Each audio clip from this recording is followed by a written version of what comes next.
3천만 원만 가지고 있는데 부동산 투자할 수 있어요? 라는 질문을 받았어요. 오늘은 이 질문에 대한 대답을 해드리려고 합니다. 부동산 투자를 하고 싶다라고 생각을 했을 때 가장 먼저 떠오르는 생각이 있으실 거예요. 바로 도대체 얼마가 있어야지 부동산 투자를 할 수 있지? 라고 떠올리실 건데요. 저 또한 정말 많이 드는 질문이기도 하고요. 저도 대학교 졸업하고 나서 월급 180만 원 받으면서 회사 생활도 했었고, 월급으로 종잣돈을 모아서 지금은 부동산 10채를 가지고 있으면서 자산을 계속 불려나가고 있죠. 저는 어떤 식으로 했는지, 그리고 지금 상황에서는 어떤 식으로 해야지 자산을 계속 불려나갈 수 있는지를 알려드리려고 해요.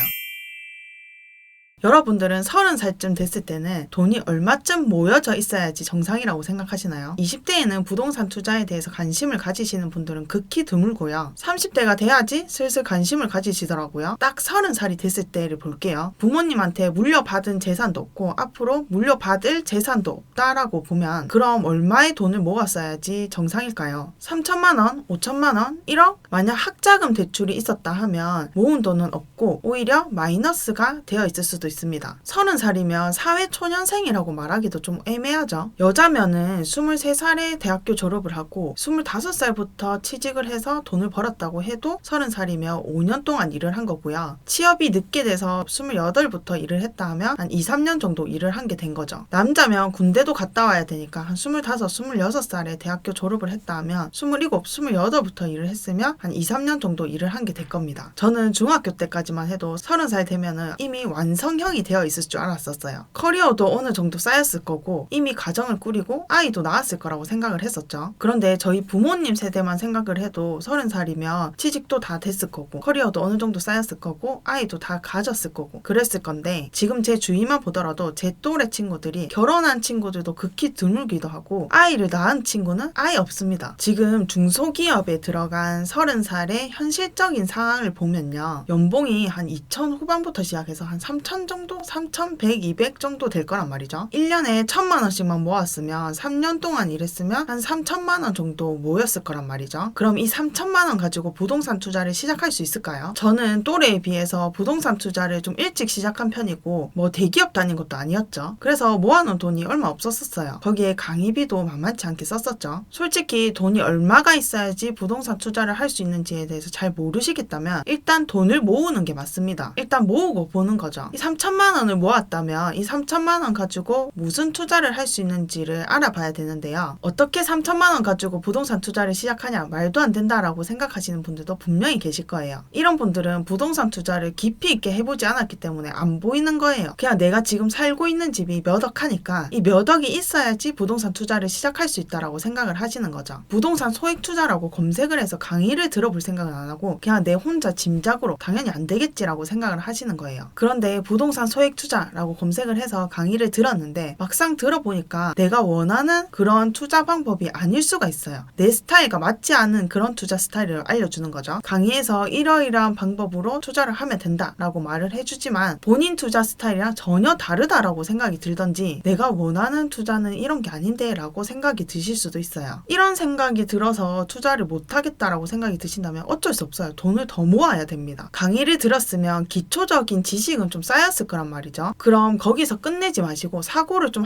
확장시켜가지고 그럼 이런 투자는 어떨까라고 생각을 하면서 나에게 맞는 투자 방법을 좀 찾으셔야 됩니다. 그렇게 찾다가 딱 내가 원하는 투자 스타일을 발견을 했다면 그 투자 스타일을 실천하기 위해서는 최소한의 돈은 얼마가 있어야 되는지를 또 따져보셔야 되는 거예요. 만약 그 돈이 5천만 원이라면 5천만 원까지 또 돈을 더 모아야 되는 거죠. 그런데 이때 주의하셔야 될 게 있어요. 이것저것 부동산 강의를 들어보면서 나는 10억짜리 아파트를 사는 걸로 딱 정해진 거예요. 그런데 현실적으로 내 통장에는 3천만 원밖에 없는 겁니다. 그럼 당장 이 10억짜리 아파트를 투자할 수 없겠죠. 매매가가 10억이고 전세가가 6억이라고 하면 최소한으로 내 현금이 4억이 필요한데요. 4억을 모으면 부동산 투자를 시작해야지 라고 생각을 하시는 거는 어리석은 짓이 될 수 있습니다. 그 4억을 모으기로 마음을 먹었다면 그 중간 다리가 필요한 거예요. 이 중간 다리가 될 수 있는 소액 투자 방법 두 가지를 알려드릴게요. 첫 번째는 빌라랑 지방 아파트를 경매 경매로 낙찰을 받아서 단타 매매를 하는 겁니다. 요즘 임장 가서 부동산에 들어가 보면 어떤 부동산은 낙찰만 받아오시라 내가 바로 팔아드리겠다라고 얘기해 주시는 것도 있고, 어떤 부동산은 아예 손님이 없다고, 매물 찾는 손님이 없다라고 얘기하는 곳들도 있어요. 그런데 빌라도 그렇고 지방 아파트도 그렇고 매매 거래가 아예 없는 건 아니란 말이죠. 매물 찾는 곳도 없다라고 얘기하는 그 동네조차도 매매 거래는 최근에 일어났습니다. 이건 같은 동네에 있더라도 부동산 소장님들만의 성향에 따라서 대답이 달라지는 것 같아요. 매물 자체도 많이 가지고 있고 최근에 거래를 몇 건이라도 한 분들이라면 그런 소장님들은 낙찰만 받아오시라 내가 바로 팔아드리겠다 이런 식으로 좋게 얘기를 해주시고, 가지고 있는 매물조차도 별로 없고 최근에 거래를 한 건도 못했다 하는 그런 소장님들한테 들어가 보면 지금 아예 낙찰 받지 말라고, 아예 안 팔릴 거라고 이런 식으로 부정적인 대답들이 돌아오고 있습니다. 그래서 임장을 갔을 때는 부동산 한 군데만 들어가지 마시고 최소 3군데 이상을 들어가 보셔야 돼요. 그리고 나서 객관적으로 판단을 해야 됩니다. 사람의 심리도 그렇잖아요. 우리가 평소에 뭐 안 좋다 안 좋다 얘기 듣다가 맨 마지막에 좋다라고 얘기를 들으면 뭔가 좋아 보이는 것 같기도 하고, 좋다 좋다 얘기를 듣다가 마지막에 안 좋다라고 얘기를 들으면 그냥 앞에 들었던 얘기들은 다 까먹고 그냥 이 물건은 안 좋구나 라고 생각을 하게 되어 있습니다. 그래서 객관적으로 판단하시는 게 정말 중요해요. 저도 경매로 낙찰받은 것들 중에서 한 빌라를 낙찰받았을 때 그때가 전세 사기 때문에 완전 난리가 났을 때였단 말이죠. 그때 그 물건을 입찰하기 전에 임장을 갔을 때 한 부동산 소장님께서는 낙찰 받아오시면 바로 팔아드리겠다 라고 얘기를 했었고, 또 한 부동산에서는 분위기 안 좋으니까 요새 찾는 사람 없다 라고 얘기하면서 안 좋게 얘기를 해주셨습니다. 그런데 저는 그 빌라로 4개월 만에 3,700만 원의 수익을 봤습니다. 만약 제가 그 빌라에 임장을 갔을 때 안 좋다라고 얘기해 주셨던 그 소장님의 말만 들었다면 제가 4개월 만에 3,700만 원의 수익을 볼 수 있었을까요? 특히 지금 아파트를 살고 계신 분이라면 누가 빌라를 사냐라고 얘기를 하십니다. 자신이 아파트에 산다고 해서 모든 사람들이 아파트에 산다라고 생각하지 마세요. 전세 사기 때문에 빌라에 전세 안 들어가고 다 아파트로 전세로 들어간다라는 그런 뉴스 기사들도 많이 있는데요. 빌라 전세가랑 아파트 전세가랑은 가격 차이가 많이 납니다. 그렇게 생각하시면 빌라 전세에 살고 계셨던 분들이 재계약을 하려고 하는데 전세 사기가 무서워가지고 이제는 아파트 전세로 가야겠다라고 마음을 먹는 분들도 계시겠지만, 빌라를 그냥 매매로 들어가야겠다라고 생각하시는 분들도 꽤 있으시다는 거죠. 저 또한 그 빌라를 실거주 하시는 분에게 매도를 했었고요. 종잣돈을 굴리는 방법, 두 번째 방법은요, 갭 투자를 하는 겁니다. 갭 투자는 매매를 하는데 그 집에 전세를 맞추는 걸 말을 하는 거예요. 그럼 매매가에서 전세가를 뺀 그 차익금만 현금으로 가지고 있으면 빌라든 아파트든 살 수 있게 되는 거죠. 전세 사기 때문에 갭 투자를 안 좋게 보시는 분들이 계신데요. 전세를 들어가서 살려고 하면은 그 집에 집주인이 있어야지 전세를 들어가서 살 수 있는 거예요. 갭 투자가 무조건 안 좋다라고 하는 거면 우리나라에서 전세가 모두 없어져야 되는 거죠. 그럼 우리나라 전 국민이 자가로 살아야 된다는 거죠. 이 갭 투자를 활용해서 자산을 불리는 거는 경매처럼 단타 수익을 보기에는 좀 어렵습니다. 경매는 지금 시세보다도 더 싸게 사서 지금 시세만큼 판다라는 게 경매 단타 매매가 되는 건데, 근데 갭 투자는 일반 매매로 나와 있는 것들을 사가지고 안에 전세를 맞추고 몇 년 후에 이 아파트가 오르는 그거를 보고 시세 차익을 노리는 거죠. 그래서 최소한 2년은 들고 있어야 되고요. 그리고 이 2년 후에는 무조건 이 아파트가 올라야 되는 건 거죠. 그래서 이 갭 투자를 할 때는 저평가된 아파트를 고를 수 있는 능력이 있어야 됩니다.